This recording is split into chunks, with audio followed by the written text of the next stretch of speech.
Hello friends, नमस्कार, good evening. आप सभी का बहुत बहुत स्वागत है आपके अपने channel triple C by first study पर। आइए स्टार्ट करते हैं आज के इस क्लास को। आज की इस क्लास में 28 मई ट्रिपल सी एग्जाम में पूछे गए कुछ इंपॉर्टेंट प्रश्नों को डिस्कस करेंगे। ये सभी प्रश्न आपके होने वाले ट्रिपल सी एग्जाम के लिए काफ़ी इंपॉर्टेंट होंगे, सो आप सभी इस क्लास को लास्ट तक अवश्य देखें। ये सभी प्रश्न हमारे पास भेजे हैं हिमानी यादव फर्रुखाबाद से, विशाल यादव गाजीपुर से, और कुछ बच्चों ने अपना नाम नहीं लिखा है तो इसलिए हम उनका नाम यहाँ पर नहीं लिख पाए हैं। इस क्लास का पीडीएफ आप सभी www.triplec.com से डाउनलोड कर सकते हैं।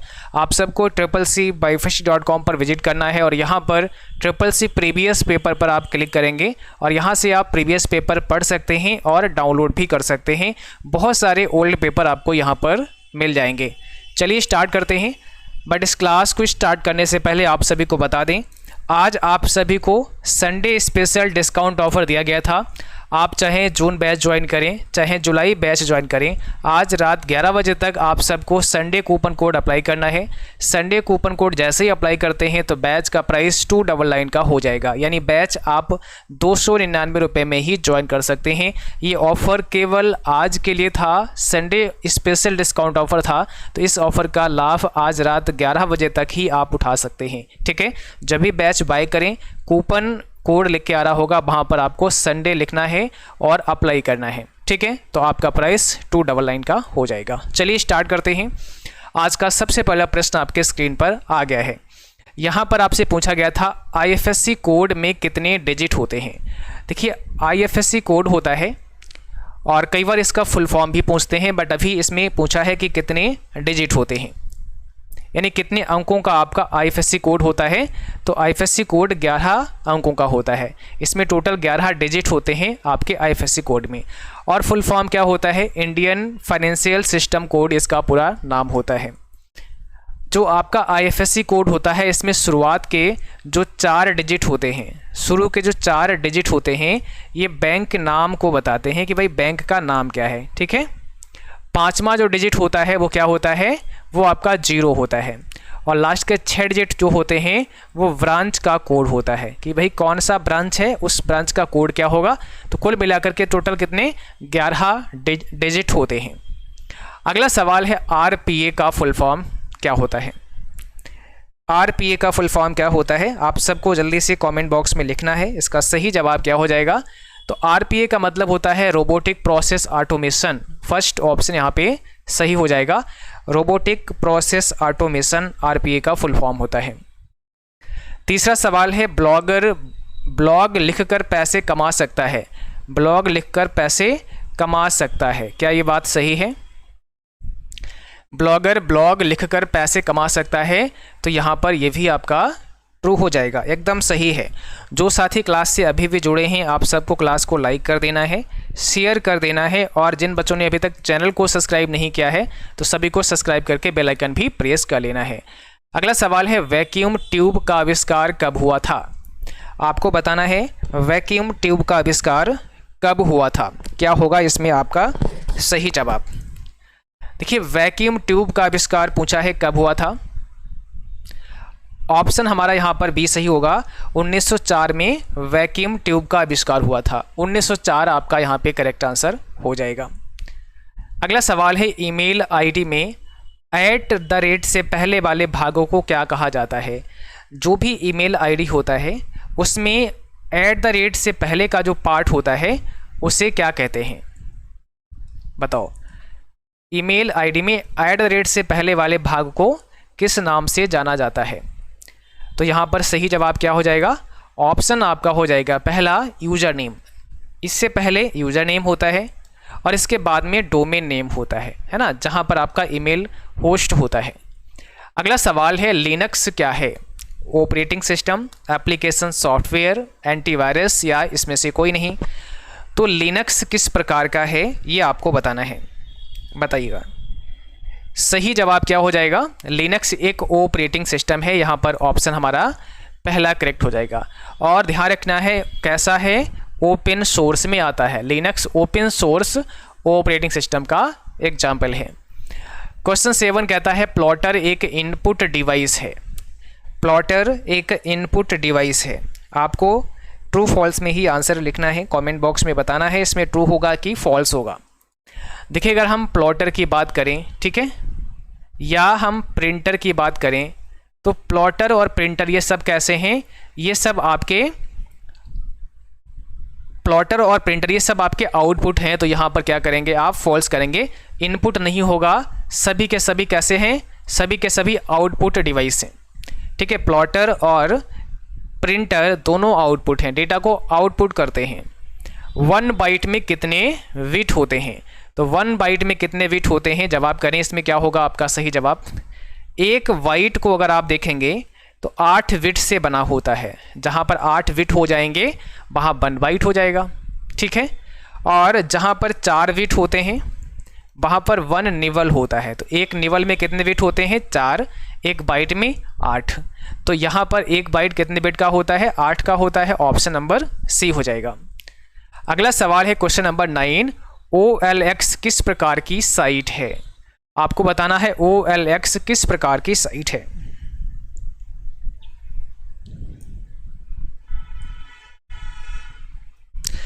तो भाई देखो यहाँ OLX जो है ना वो आपकी C2C साइट है, customer to customer, option C यहाँ पे आपका राइट है। क्वेश्चन 10 कहता है साइड बार को हाइड करने के लिए कौन सी शॉर्टकट कुंजी इस्तेमाल करते हैं। आप साइड बार को हाइड करना चाहते हैं तो साइड बार को हाइड करने के लिए आपको शॉर्टकट कुंजी बतानी है। साइड बार को हाइड करने की शॉर्टकट कुंजी क्या होती है, किस शॉर्टकट कुंजी से आप साइड बार को हाइड कर सकते हैं।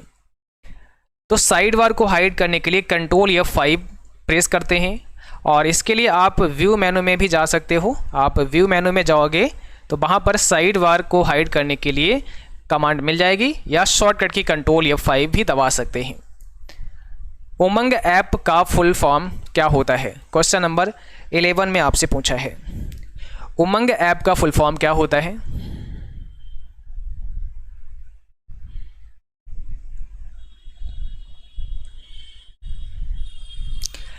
Unified mobile application for new age governance पहला ही हो जाएगा। तो उमंग ऐप को 2017 में जारी किया गया था, नवंबर 2017 में उमंग ऐप को जारी किया गया था। अगला सवाल है फाइंड के लिए कौन सी शॉर्टकट कुंजी का इस्तेमाल होता है।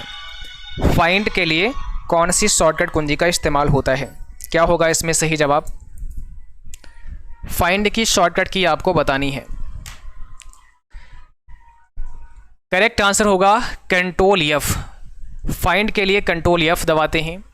और अगर आपसे पूछें रिप्लेस के लिए तो रिप्लेस के लिए कंट्रोल H दबाते हैं। फाइंड के लिए कंट्रोल F और रिप्लेस के लिए कंट्रोल H, ठीक है। कंट्रोल H आपका यहाँ पे सही होगा। अगर आप रिप्लेस आपसे पूछा जाए और अगर फाइंड पूछा जाए तो कंट्रोल F हो जाएगा। एक्शन को रिपीट करने के लिए किस शॉर्टकट कुंजी का इस्तेमाल करते हैं। एक्शन को रिपीट करने के लिए किस शॉर्टकट कुंजी का इस्तेमाल करते हैं। ये एक्शन मीन ये लास्ट एक्शन है। लास्ट एक्शन को रिपीट करने के लिए क्या शॉर्टकट की होती है लिब्रे ऑफिस राइटर में, ऑप्शन वी होगा कंट्रोल शिफ्ट बाई। आपको जाना है एडिट मेनू में, और एडिट मेनू में ये शॉर्टकट की मिलेगी, ये कमांड आपको मिल जाएगी, कंट्रोल शिफ्ट बाई से हम रिपीट कर सकते हैं। ट्विटर का लोगो है, ट्विटर का लोगो कई बार हम आपको बताए हैं। तो यहाँ पे ऑप्शन में दिया था गधा, कौवा, चिड़िया एंड तोता। तो क्या है ट्विटर का लोगो। ट्विटर के लोगो में क्या होता है आप सब जानते हैं, बर्ड होता है, चिड़िया होती है, ऑप्शन नंबर यहाँ पे सी हो जाएगा। पिन कोड का फुल फॉर्म क्या होता है। पिन कोड का फुल फॉर्म आप सबको बताना है। तो पिन कोड का फुल फॉर्म क्या हो जाएगा, पर्सनल आइडेंटिफिकेशन नंबर हो जाएगा। पिन कोड का पूरा नाम होता है पर्सनल आइडेंटिफिकेशन नंबर होता है। ओके, ऑप्शन यहाँ पर पहला करेक्ट हो जाएगा। उमंग ऐप में कितनी भाषाएं हैं, क्वेश्चन नंबर 16 में आपको बताना है उमंग ऐप में कितनी भाषाएं हैं, क्या होगा इसमें राइट आंसर। देखिए उमंग ऐप जो होता है उसमें कितनी भाषाएं हैं ये आपसे पूछा गया है। तो यहाँ पर सही जवाब होगा डी। उमंग ऐप में 13 लैंग्वेज हैं, 13 भाषाओं में उमंग ऐप काम करता है। Full form unified mobile application for new age governance होता है, ठीक है, और 13 भाषाओं में ये काम करता है। अगला सवाल है CDRW की full form compact disc rewritable होती है। CDRW की full form compact disc rewritable होती है। क्या ये सही है? तो बिल्कुल सही है, ऑप्शन यहाँ पे पहला हो जाएगा, ये ट्रू हो जाएगा। हॉटमेल किससे संबंधित है? हॉटमेल किससे संबंधित है, इसका जवाब आपको करना है।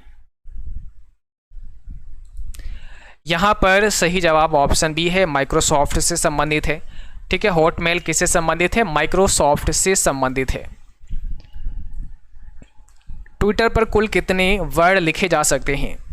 ट्विटर पर कुल कितने वर्ड लिखे जा सकते हैं, इसका सही जवाब आपको बताना है। जब आप किसी को ट्वीट करते हैं तो कितने वर्ड लिख सकते हैं? सही जवाब क्या हो जाएगा? 280 वर्ड आप लिख सकते हैं। ट्विटर पर किसी को अगर आप ट्वीट करते हैं तो 280 वर्ड लिख सकते हैं। अगला सवाल है, IPv6 का आकार कितना होता है?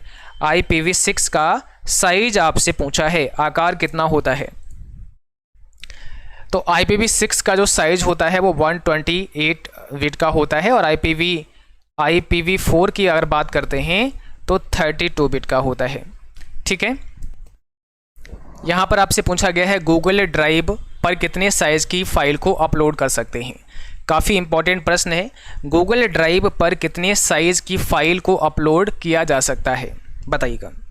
देखो, वैसे तो गूगल ड्राइव में आपको स्टोरेज कितना मिलता है? 15 GB का मिलता है। 15 GB का फ्री स्टोरेज मिलता है। उसके बाद में फिर आपको क्या करना पड़ेगा?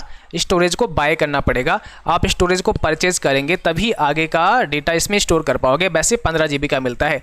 बड़ी सवाल है इसमें, कह रहे हैं गूगल ड्राइव पर कितने साइज़ की फ़ाइल को अपलोड कर सकते हैं। तो यहाँ पर जो ऑप्शन दिए गए हैं इसके अकॉर्डिंग 5 TB आपका हो जाएगा, है ना। 5 TB तक की फ़ाइल को हम अपलोड कर सकते हैं। बट थोड़ा सा आपको यहाँ पर समझना पड़ेगा। देखो, users who reach the 750 GB limit और upload a file larger than 750 GB can not upload additional files that day.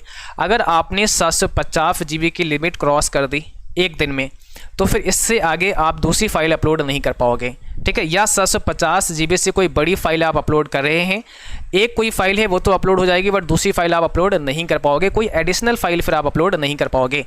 Uploads that are in progress will complete, और जो आपकी अपलोड प्रोग्रेस में है वो कंप्लीट हो जाएगी। The maximum individual file size that you can upload और synchronise is 5 TB। और अगर हम इंडिविजुअल की बात करें तो आप 5 TB तक की फ़ाइल को अपलोड कर सकते हो। यानी आप एक दिन में 5 TB की फ़ाइल एक बार में तो अपलोड कर सकते हो। बट अगर आप चाहते हैं कि हम इसको, जैसे 750 GB की एक फ़ाइल आपने अपलोड कर ली और अब आगे आप चाहते हैं कि एक और फाइल हम 500 GB की अपलोड कर दें या 10 GB की अपलोड कर दें, तो ये पॉसिबल नहीं है। 750 GB की फ़ाइल आप एक बार में 5 TB तक कर सकते हैं, और अगर आपने 750 GB से लिमिट क्रॉस कर ली है फिर दूसरी फाइल आप अपलोड नहीं कर पाओगे। ये आपको थोड़ा ध्यान रखना है। तो मैक्सिमम जो इंडिविजुअल फाइल साइज है अपलोड करने का वो कितना है?